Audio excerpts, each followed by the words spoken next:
എന്ന കപ്താൻ എന്നിങ്ങനെ പേരുള്ള രണ്ട് മനോനില തെറ്റിയ വ്യക്തികളാണ് ഈ കേസിലെ കുറ്റവാളികൾ. ഇതിൽ മുഖ്യപ്രതിയെന്ന് പോലീസ് സംശയിക്കുന്ന സൈമൺ മാനുവൽ വർഷങ്ങൾക്ക് മുമ്പ് സ്വന്തം മാതാപിതാക്കളെ ക്രൂരമായി കൊല ചെയ്ത കേസിൽ പൂജപ്പുര സെൻട്രൽ ജയിലിൽ തടവിൽ കഴിഞ്ഞ വ്യക്തിയായിരുന്നു. അങ്ങനെ അവസാനത്തെ നിമിഷം പ്രകാശ് സീതാറാം വന്ന് കേസും ക്ലോസ് ചെയ്ത് നാട്ടുകാരുടെയും പത്രക്കാരുടെ കയ്യടിയും കൊണ്ട്. അപ്പൊ നമ്മളെന്തായി മാഡം? സൈമൺ കൊച്ചിയിലെത്തുകയായിരുന്നു.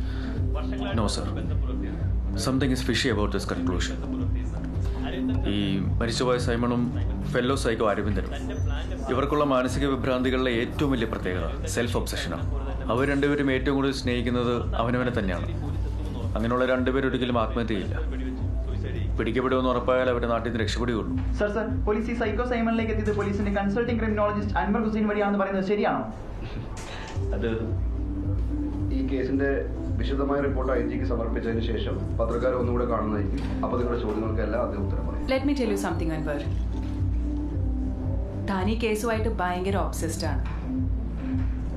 താൻ ഉദ്ദേശിക്കുന്ന ഒരു കൺക്ലൂഷൻ ഈ കേസിന് ഉണ്ടാവണമെന്ന് എപ്പോഴും നിർബന്ധം പിടിക്കരുത് Anwar. Come on, it happens.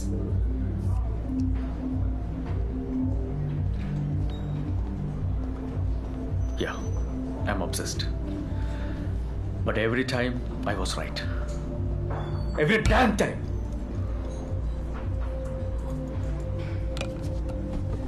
Anwar, Anwar, ഇയാൾക്കത് എന്താ പറ്റി? ആദ്യമായിട്ട് ഒരു കേസ് തോറ്റതിന്റെ വിഷമമാണ് മാഡം. നമ്മളൊക്കെ എത്ര കേസ് തോറ്റിരിക്കുന്നു. ഏത്? Sorry madam.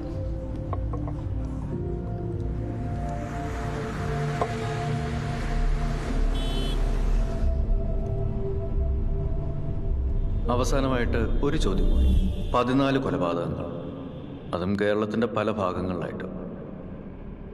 ഇത്രയും കാലം എങ്ങനെയാണ് പിടികൊടുക്കാതെ രക്ഷപ്പെട്ടത്?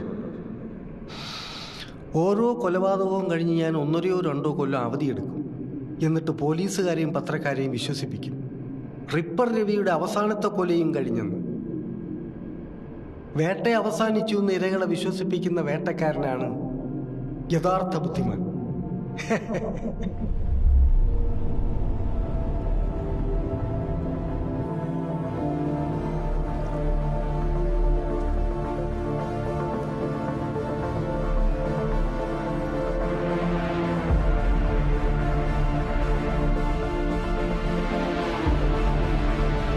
Hello Sudhakar.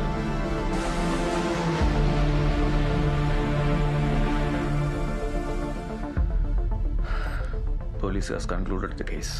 Culprits are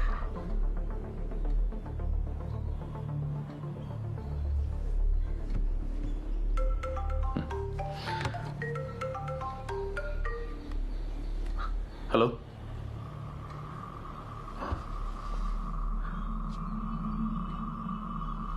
What? Police case അവസാനിപ്പിച്ചെന്ന് കേട്ടു. അതാ ഞാൻ പോലീസിനെ വിളിക്കാതിരുന്നത്. കണ്ണുപൊട്ടനായവരാൾ എന്തെങ്കിലും പുലമ്പെന്നുവെന്നേ അവർ കരുതൂ. ഇന്നലെ വേറൊരാൾ വന്നിരുന്നു. ഒരു കൗതുകത്തിനായി ഞാൻ ഉണ്ടാക്കി വെച്ച 6ാമത്തെ പ്രതിമ കൂടി അയാൾ എടുത്തുകൊണ്ട് പോയി.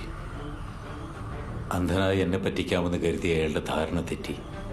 ഇത്തവണ അയാളുടെ മുഖം എനിക്ക് കിട്ടി.